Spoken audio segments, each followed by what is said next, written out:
is launched into right. If it's fair, it's gone. It is gone. The shutout is over.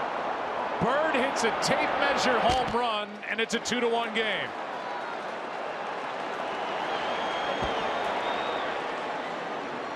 I've been impressed with Bird in the last 2 weeks. When he gets his pitch, he doesn't miss it.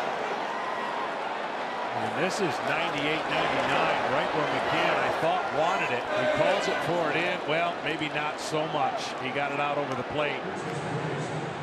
And a perfect swing.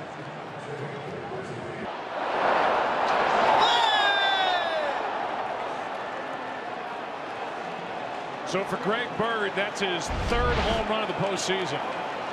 Blasted down the line.